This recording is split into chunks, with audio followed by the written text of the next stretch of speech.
കഴിഞ്ഞ ദിവസം വളാഞ്ചേരി വൈക്കത്തൂർ മഹാദേവ ക്ഷേത്രത്തിൽ അവതരിപ്പിച്ച മെഗാ ഫ്യൂഷൻ തിരുവാതിരയുടെ അമരക്കാരിയായത് വീട്ടമ്മയായ ജിഷ ബാബു ആയിരുന്നു. ശിവഗംഗ ടീമിന്റെ നേതൃത്വത്തിലായിരുന്നു അവതരണം. വൈക്കത്തൂർ ശിവഗംഗ ടീമായിരുന്നു ക്ഷേത്രോത്സവത്തിൽ മെഗാ ഫ്യൂഷൻ തിരുവാതിര അവതരിപ്പിച്ചത്.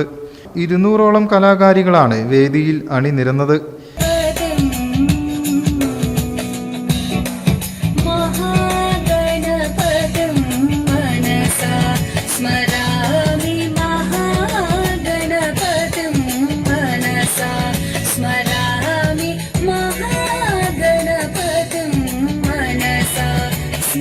പരിപാടിയുടെ വിജയത്തിന് പിന്നിൽ പ്രവർത്തിച്ചത് ശിവഗംഗ ടീമിന്റെ അമരക്കാരിയായ ജിഷ ബാബു ആയിരുന്നു.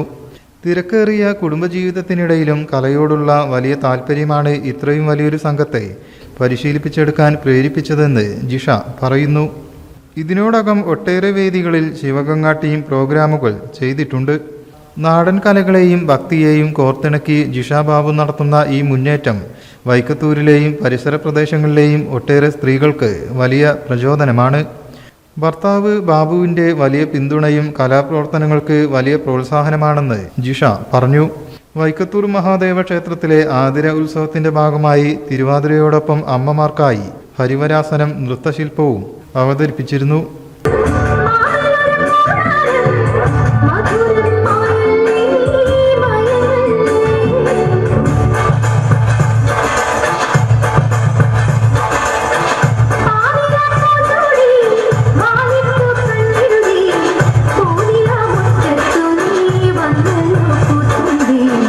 News bureau, Valanchery. +2 കഴിഞ്ഞ ആർക്കും ഹ്രസ്വകാലം കൊണ്ട് പഠനം പൂർത്തിയാക്കാവുന്നതും ആധുനിക ലോകക്രമത്തിൽ ഏറെ ജോലി സാധ്യതയുള്ളതുമായ മൊബൈൽ ഫോൺ ടെക്നോളജി പഠനത്തിന് നവീന രീതികൾ ആവിഷ്കരിച്ച് സ്വദേശത്തും വിദേശത്തും മികച്ച ജോലി സ്വന്തമാക്കുവാനും ആഗോള സംരംഭകരായി വളരുവാനും അനേകം പേർക്ക് വഴി തുറന്നു നൽകിക്കൊണ്ടിരിക്കുന്ന ഇന്ത്യയിലെ ആദ്യത്തെ മൊബൈൽ ഫോൺ ട്രെയിനിംഗ് ഇൻസ്റ്റിറ്റ്യൂട്ടായ ബ്രിഡ്കോ ആൻഡ് ബ്രിഡ്കോ മാറ്റങ്ങൾക്കൊപ്പമല്ല, മാറ്റങ്ങൾക്ക് മുന്നേ സഞ്ചരിക്കുകയാണ്. Bridco and Bridco, be one step ahead.